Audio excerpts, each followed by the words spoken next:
Hi, I'm Sandy Moore, a Senior Director of Marketing Strategy at Smartbug Media. I've been working in marketing for over 20 years and have spent the last decade in digital marketing, reporting to the C-suite. One of my favorite topics, which is always a debate, is how to accurately and most effectively do reporting.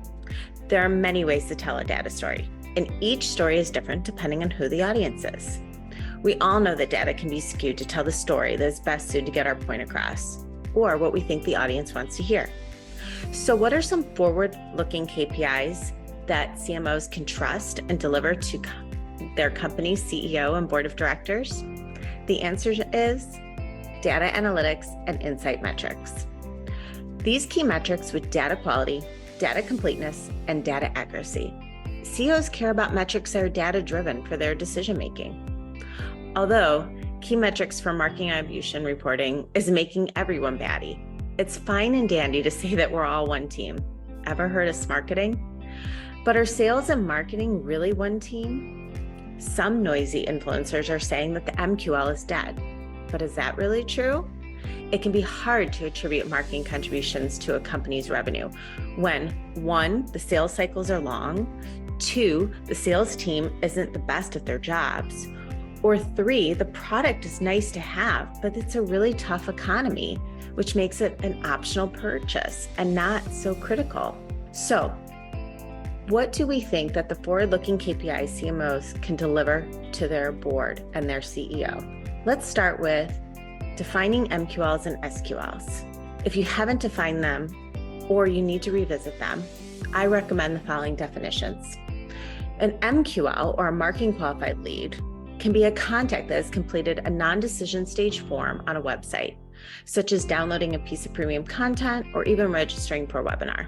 These contacts are usually owned by marketing, whereas an SQL usually completes a decision stage form, such as a request a demo or a contact us form. These contacts should be owned by sales, and they should be qualified to be part of the sales process. From there, you can create marketing attribution reports based on accurate data to help drive decisions. These reports help answer the following questions. Are the marketing campaigns contributing to website conversions, the sales pipeline, or even the bottom line revenue? There are several types of marketing attribution models to consider. These are some of the types that I use within the HubSpot marketing platform. The first is the contact create attribution reports. There are 2 different types of interactions. The first interaction, which is the contact's first interaction recorded in HubSpot. It's usually the first visit to your website. The second is the last interaction, the contact's last interaction before they were converted to become a contact in your HubSpot CRM. You can also look at deal creation and revenue attribution reports. These key conversion points can be the first interaction, the last creation. You also have the deal creation, which is the customer's last interaction before the deal was associated to them, or the closed one, the customer's last interaction before the deal associated to them moved to a deal. Keeping these in mind, you can then create attribution models. There are several available. Let's go through those. The first is the linear model. This model attributes the contact's credits equally to each interaction in the conversion path. You'll want to choose this model if you want to see a holistic view of your marketing channel's performance. You'll want to assign credit to all assets that the contacts have interacted with before they became a contact and have a deal associated with them, or even a closed deal. This model is not to identify which campaigns or assets are more effective, because all interactions get the credit equally. For example, if you have a trade show or a highly segmented email campaign, you'll see just as much credit as when a prospect visits 20 different web pages. Let's look at the U-shaped attribution model. This model attributes to 40% contact credits to the first interaction and lead conversion interactions. Then it attributes the remaining 20% evenly across all the other interactions, therefore skewing the first interaction. You'll want to choose this model if you need to generate qualified prospects at the top of your funnel, or you want to build an audience of leads to further nurture and qualify later. This model is not ideal for the middle or bottom of the funnel marketers, as it ignores the interactions that the contact took before it became created. You also have the W-shaped model. This model attributes 30% of the contact's credits to the first interaction, 30% to the interaction that created the contact, and 30% to the last interaction that created the deal. It then attributes the remaining 10% evenly across all the interactions between the first and the last interaction. You'll want to choose this model if your pipeline moves quickly from lead created to deal created to customer. Think of a really fast sales process. You only have a few ways to convert qualified leads into customers, but you have multiple channels for generating and nurturing those leads to qualified leads. Keep in mind, this model is not ideal for measuring sales or bottom of the funnel actions because they receive no credit.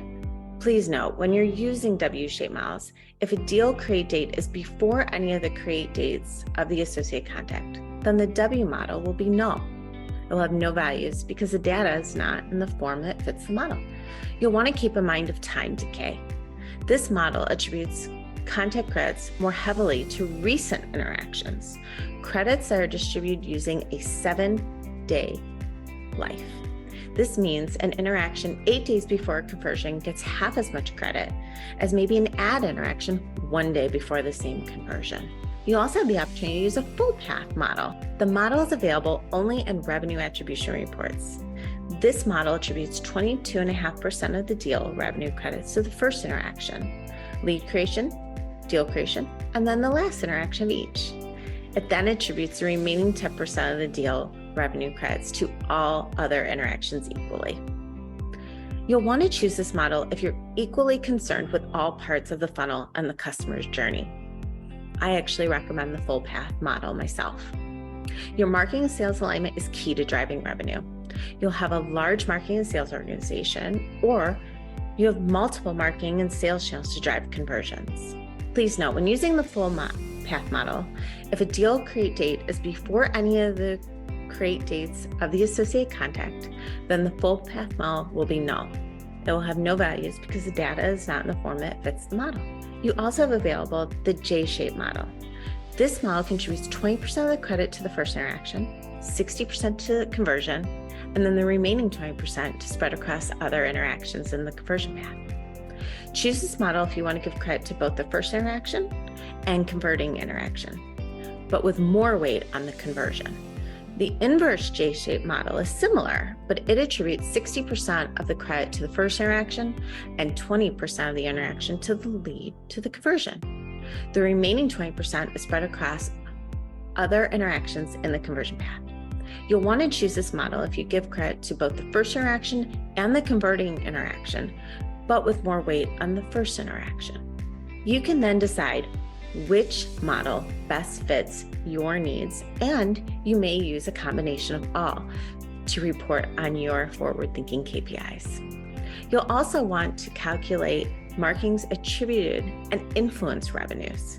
These KPIs would be the number of MQLs passed to sales, SQLs that resulted in a close-won deal, deal stages based on maybe your persona or industry, and deal terms to do your long-term forecasting. These trustworthy KPIs can make a CMO feel confident in delivering the value to their CEO and board of directors because they can show how marketing KPIs can contribute to the bottom line and revenue numbers. If you continue to focus on KPIs that focus on a positive ROI for your marketing campaigns and how it impacts revenue, then it will show the value to your leadership team. If you want more information, be sure to check out Smartbug's An Ultimate Guide to Perfecting Your Marketing Attribution Reports. And if you like this type of content, don't forget to like and subscribe down below. Thanks.